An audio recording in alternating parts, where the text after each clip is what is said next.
Alright guys, we're jumping into this dryer. So the customer said they bought a brand new heating element, they put it in, still no heat. So now I'm taking a crack at it to see what's up. And I thought this would be a perfect video opportunity because as a consumer, as a customer, maybe watching some YouTube videos, kind of like this one, trying to do it yourself, sometimes it doesn't always go to plan, you can't figure it out. So let's identify on this. Customer seemingly, he said he thought maybe he didn't hook it up right and that's why it wasn't heating. Well, I can tell you just by looking at this, everything's hooked up right. I haven't touched anything. The one thing I can tell this looks new, this looks new, this looks brand new, but this does not look new. It looks like maybe that was transferred from the old one to the new one, and I can tell you a lot of the times, this is the issue. These will short out and allow this to get way too hot and burn up heating elements. So this could be the issue.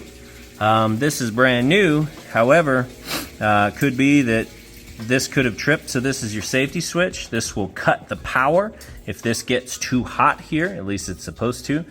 So it could be that this old one just heated up way too hot and tripped this. We'll find out. Let's grab the multimeter and figure out what's going on for this guy. All right, very first thing we're gonna do is get our multimeter. You can hear we've got continuity. That's what we're gonna be checking for. We're gonna start at the top. Make sure our first safety switch here, there's no continuity. Okay, so this, number one, is the reason why it's not heating. But to just replace this or fix this, I can show you a trick for fixing this so you don't have to buy another one. That's not going to solve the problem because this trips if this gets too hot. A couple of reasons it'll get too hot. The first is this piece down here I was talking about. It fails and allows this to get too hot. That's the, well, I won't say it's most common because the other issue is just as common. But the other issue is that if you don't have airflow, see, air gets sucked up in here, goes inside with the clothes, comes out right here, and then out the back of your dryer. If this is clogged up, this is your internal ducting right here, then the heat backs up, same kind of thing, then this gets too hot and can trip it. And so those are the two most common things we want to look for. Is it this piece here, or is it the internal ducting here? So underneath, on the front side of this dryer where you pull out the lint trap, there's two silver screws. I've pulled those out. We're gonna open this up and see what this looks like in here. See if there's a huge blockage. Most people never access this. They don't know to access this and clean it. And most servicemen will never touch this. However, when I work on something, this always gets cleaned whenever I'm in here working on something, because most of the time it is the problem or could cause a problem. And I consider it preventative maintenance as well. So let's take a look and see what we've got. Okay, so really not that bad. You've got some buildup here that probably was like cutting it down a little bit.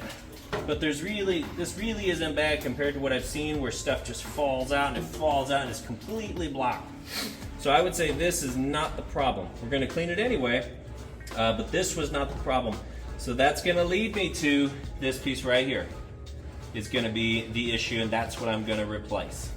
And then we're going to run it, test it real good, run a few loads through it. But I come back to either the new kit didn't come with one, or for some reason it just got transferred and didn't get put on. But we're going to replace this piece right here. This is a high limit thermostat.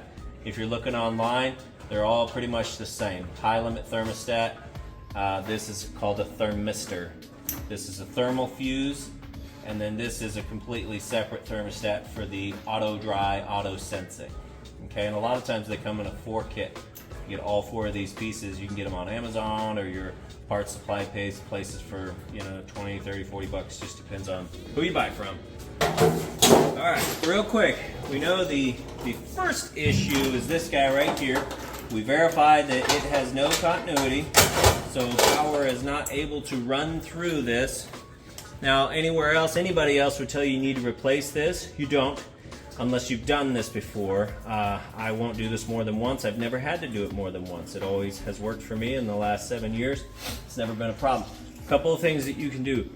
it's nice and flat. Most of them are like this. Now what you can do is inside here there's a little metal plate, and when this reaches a certain temperature it bows and breaks the connection. Well, you can reset that by essentially whacking this and allowing that plate to flip back the other direction and making the connection again.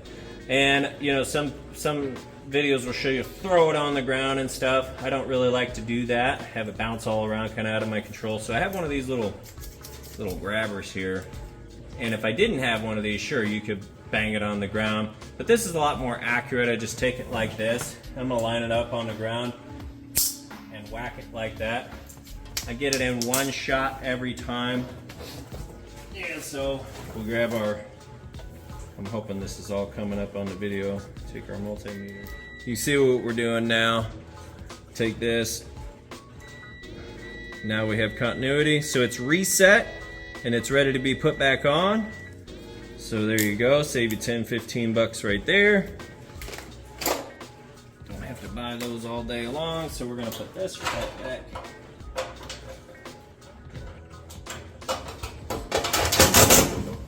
Okay, so now we're back on. Now, based off of the testing that we did here, let's go ahead and verify everything else. Make sure you can still see me. Yes, you can. We're gonna check top, the bottom.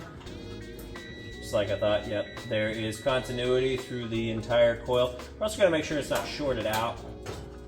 Make sure it's not shorted out around it in here, and that's all good. Let's check this.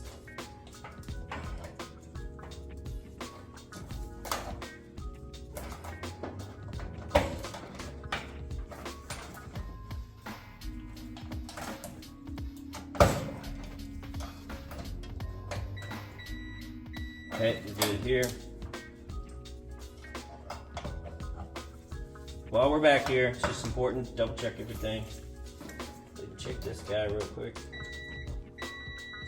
Okay, all good. All right, so here's what the new one looks like. And based off of this and the way that looks factory. I'm gonna say that's probably what the issue was here. The only other thing that can also cause this, how I mentioned the blockage here can cause the heat to back up and overheat this. Same thing can happen if coming out through your house and ventilation to where it blows outside of your house.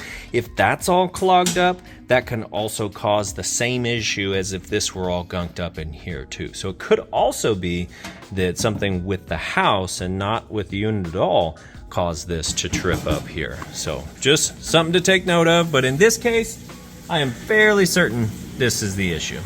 Anyway, back to our heating issue now. Now that this appears corrected, you can look down that hole and see that heating element is working perfect. And so what you'd want to check from here is just make sure that after about 3-4 minutes, once it gets up to temperature, it's going to go ahead and kick off and cycle through, meaning that this part down here, the one we replaced, is actually doing its job.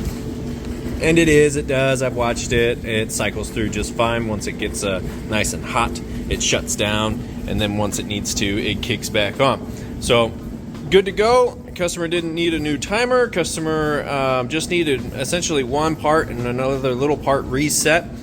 Anyway, that's it on this dryer. Hopefully this video helps somebody out if you are having these issues. Anyway, that's going to be it. I do appreciate you taking the time to watch my video, and I hope you found some useful information in it. Thanks, you guys have a great day.